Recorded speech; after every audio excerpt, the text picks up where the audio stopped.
Hello tankers and tankettes, welcome to a viewer replay. I did promise you a couple more from the various contest entries I got, and this is one of them.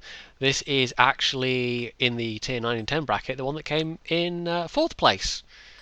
And if you remember correctly, which you might do, and if you don't I'm going to say it anyway, I actually said that the 4th place person got over 10k damage as well. So this is Nexo5, and he lost out on a premium tank because the competition was just so damn fierce at tier 10. Now, this is an E100, and you can already guess maybe how this replay is going to go, or at least in part. I suspect it's not going to be totally uncontroversial, because although it's maybe not quite the heated topic that artillery can be, and the comments section under that recent arty video is still rumbling away, even as of recording this, gold ammo, or premium ammo as it is really these days, because you can of course buy it for just your bog standard ordinary credits, is still something of a sensitive topic. And I actually know one or two people that when Wargaming actually changed it so that you could buy premium with credits, although in some ways that's a good thing, some people found that just unacceptable enough that they stopped playing entirely. And I can kind of see why. I mean, for some tanks, for some situations, it is just a big I win button. And there's a lot to do with Wargaming's balancing decisions in that. Now, in the case of the E100, it's the fact that it has particularly lackluster AP penetration. It has 235 average AP, but over 300 and what is it? 330, if I can get the mouse down, 334 with the heat ammo. So the premium ammo is, I mean, it's pretty damn good anyway, but in comparison to the not very good regular ammo, well, it kind of incentivizes people to use the premium ammo. Now, this whole game was derpy, by the way, and I'm gonna maybe talk about premium ammo a bit, but hello E3. Yeah, E3 so well armoured that even this premium AP, now he didn't shoot exactly the AP premium heat, he didn't shoot in exactly the right place to maximise his chances, but even so, he's going to get a shot on the lower front plate in a moment, and it's still going to do nada, basically. Now, Nexo doesn't play, or Nexos I guess it's supposed to be, doesn't play all that well. I mean, he plays alright, and he largely keeps his head, but he makes a couple of really fundamental gaffes, and he actually acknowledges that in the replay description that it was sent. And you might be thinking, well, okay, full heat, but given the situation he's in, I mean, the 113 turned around to come and help them, and the Foch is there as well, but they're looking severely outnumbered, and this whole game was derpy in a variety of ways. So 50B has, that enemy 50B spotted that there's an opportunity to do some damage. Fortunately, Nexos' armour eats a bunch of it, and he is able to put a shell into that guy. Then backs off, because there's a T69 coming up behind him. The rest of the team that went north, I mean, it was basically the vast majority of the team. They all kind of, they faff around in the middle there for a bit. And then they killed down into the middle, and I'm not quite sure why. Now, the 50B was a bit rustled, and more enemy players will get a bit rustled by the fact that he's just shooting full heat.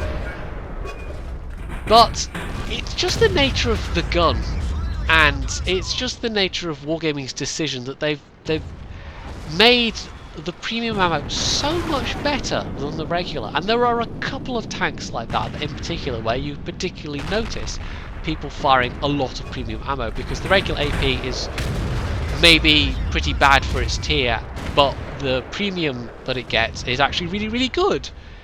In which case it's like, well, why wouldn't you? For a lot of people, I mean, the principle of the thing might be enough that they decide they're going to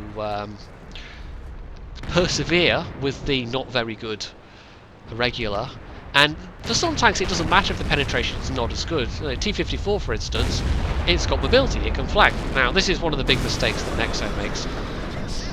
He could take the kill shot on the Conqueror. Instead, waits, takes the mouse, takes a hit in the process from the Conqueror, and although he does hurt the mouse, it's going to cost him more than he already knew, because he pops out again. He's not going to make the same mistake again. He's going to go for the Conqueror this time. But he takes another hit from the Conqueror. So he's just lost 800 health when he could have shot that guy to begin with. So that was a pretty major error on his part. So the team that kind of came down into the middle, well, they all sort of died either on the top field or in the middle. And it's not looking good. I mean, Nexo is really racking up the damage. I keep saying Nexo, I'm pretty sure it's supposed to be Nexos. I'm not used to this hip modern elite speak of the youths of today. But basically, despite the fact that he's racking up the damage, it doesn't look like it's been enough for the rest of the team. The rest of the team has just kind of collapsed like a wet paper bag for the most part.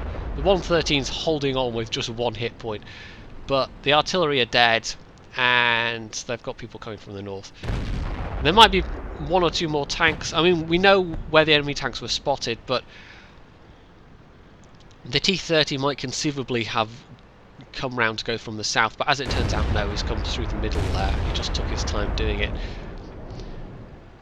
So if there's to be any hope of saving this, well, this is normally the stage in the battle. I mean, I've got an E100 now myself. This is normally the stage where it's this kind of crunch situation where, yeah, you do go for the higher pen ammunition because you absolutely have to make every shot count. And the AP on this is just so unreliable. It's great at punishing lower tiers, it's great at punishing unarmoured tanks, medium tanks. The T-30, for instance, you don't need heat for that. AP would have been absolutely fine. But for things like the E3, I mean, we saw he actually had 2 shots into the E3 with the heat ammo with over 300 penetration. And one of them probably hit the upper front plate, but the other one looked like, you know, on any reasonable tank that would have been a pen, but not on an E3. There are just some of the tier 9s and 10s that are so well armoured that 235 penetration just isn't going to do it. So this is more a wargaming thing than anything else. I mean, wargaming have set the conditions where, of course, people are going to mostly, for the most part, fire a lot of premium ammo just because of the nature of the gun, the nature of the balancing that they have decided on. So yeah, it can be annoying when you meet a heat-spewing E100 or a heat-spewing T-54, but you kind of just have to expect it. And it's just, I mean, if you're a good enough player that you think to yourself, right, I'm actually going to try and work around the fact and use the strengths of the tank to overcome this disadvantage, then fine. But most people aren't like that. Most people will just go for the easier option. And for the E100, it's compounded by the fact that the lackluster penetration isn't made up for by superior mobility. This is not a medium tank by any means. It's not like you can just flank people and, you know, if their front arm is too much for you, it's not like you can just flank and go for their side and rear armour. Or it's not like you can just reliably go for weak spots, because the accuracy on this gun's pretty terrible as well. So this is what it's come down to. A pair of artilleries and a torty. And even if this replay hadn't been everything that it had been already, I probably would have picked it just for one simple reason, and you're going to see that fairly soon. So it depends basically what gun the torty has. If he's got his top gun, he could be a real threat to Nexos. And it also depends what the enemy artillery does. Now, worst case scenario, they're coming for him. Best case scenario, they are camping, and there's kind of a middle case scenario where they are actually at least trying to maneuver to get a shot. But he is in theory fairly artillery safe from most positions right now.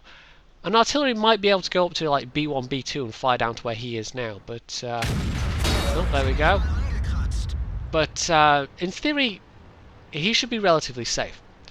Now the torty, I maybe think he hit some space star. He might have hit like the gun mantlet, the kind of round gun shield thing that the torty gets. He doesn't really get a proper gun mantle it as such. But this is where going for weak spots might be better. But there's that accuracy.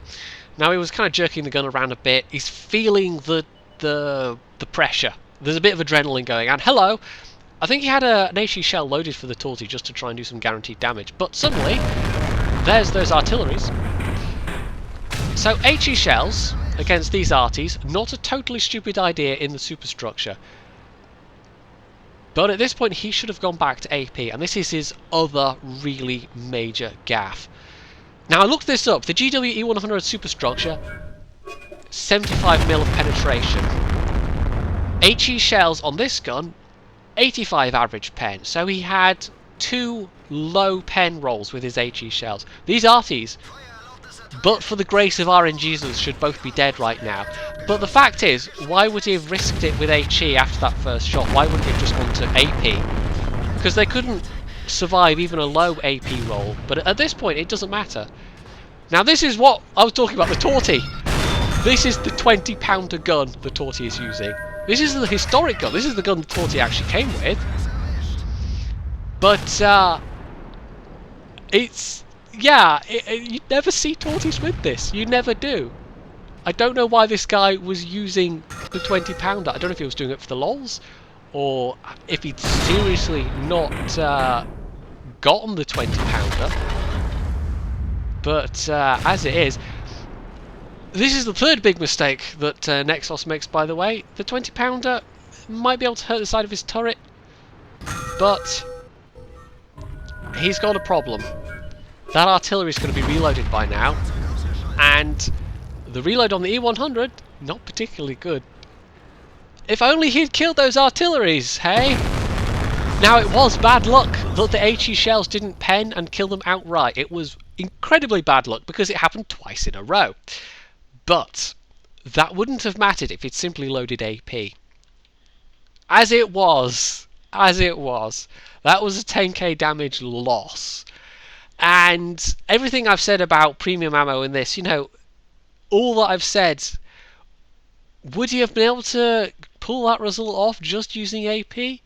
Maybe, but it would have been a hell of a lot harder, and he would have had to be a hell of a lot luckier with a lot of those shells. Things like the Mouse frontally with 235 pen, that's a very, very iffy proposition.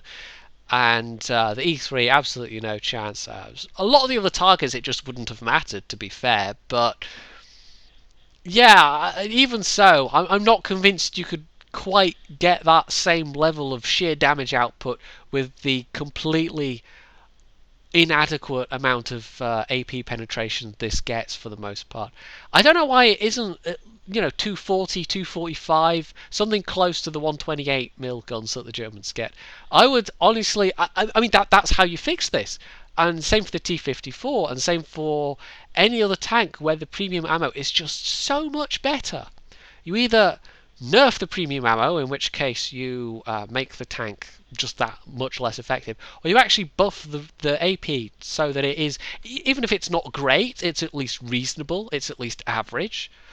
If the T-54 AP rounds were, you know, had a bit more pen, I'm sure people would, well, hopefully, in an ideal world, I would think they would spam less expensive heat shells.